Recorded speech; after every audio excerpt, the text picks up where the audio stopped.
hours. The bombing did not stop completely until 4:30 the next morning.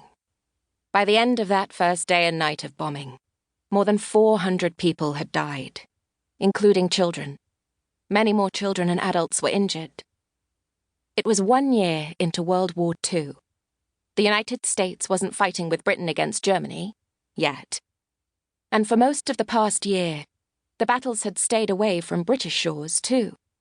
But this summer, the war had become real for the British people, like Gussie and her family. The Germans had started bombing them. At first, the Germans bombed only military targets, trying to destroy Royal Air Force planes, aircraft factories, and coastal radar stations. RAF pilots fought back, battling in the skies above. The Brits kept count of how many German planes were shot down, cheering on the Royal Air Force. The RAF pilots were already heroes. As Prime Minister Winston Churchill declared, "Never in the field of human conflict was so much owed by so many to so few."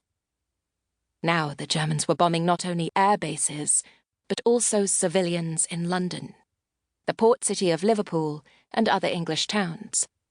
Bombs demolished office buildings, schools, playgrounds, churches, and houses. Homes. Ordinary citizens like Gussie and her sisters and brothers were in mortal danger. This was the third night in a row that the Grimmans had to spend underground. When would it end? How many more nights would Gussie and her family have to huddle together like this, fearing for their home and their lives? And it would probably get worse.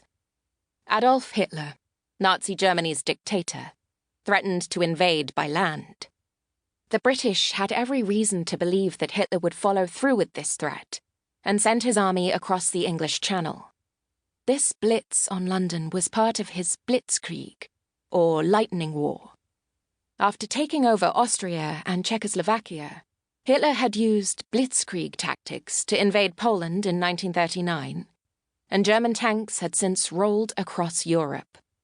Tens of thousands of soldiers and civilians already had died as Hitler seized Denmark, Norway, Belgium, the Netherlands, Luxembourg, and France.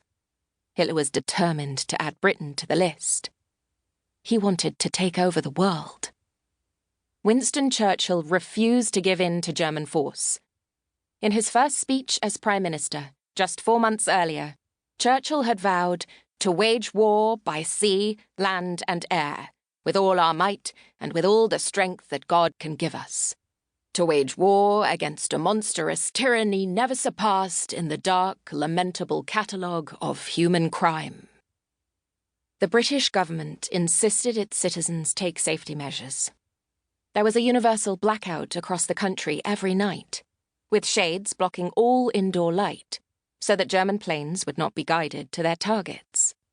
And when the air raid siren sounded its up and down notes, signalling an attack about to begin, all civilians had to hurry underground to safety, as Gussie and her family had. Only air raid wardens and emergency workers were supposed to be outside during the bombing raids. The wardens instructed people to move calmly but quickly to neighborhood shelters, underground subway stations, or their basements if they couldn't get anywhere else. To stay in your living room or bedroom was to put your life in peril. Some families, like the Grimmans, had their own shelters, issued by the government. The Grimmans had managed to add on to their Anderson shelter, made of corrugated steel, to make room for their large family. All that night, as Gussie and her family stayed safely underground, London's streets were dangerous and chaotic. Buildings toppled from the bombs. Explosions ignited fires, shooting red-orange flames into the darkness and spreading from one building to the next, destroying even more lives. Firefighters and medics drove their fire trucks and ambulances as best they could through dark, rubble-strewn streets. Firefighters quickly unfurled hoses to douse fires. They rushed into buildings to rescue people trapped by flames and searched through rubble, hoping to save people buried under collapsed buildings. Rescuers put their own lives in danger, trying to save others. And yet on they worked, men too old to fight in the war, others not yet called up.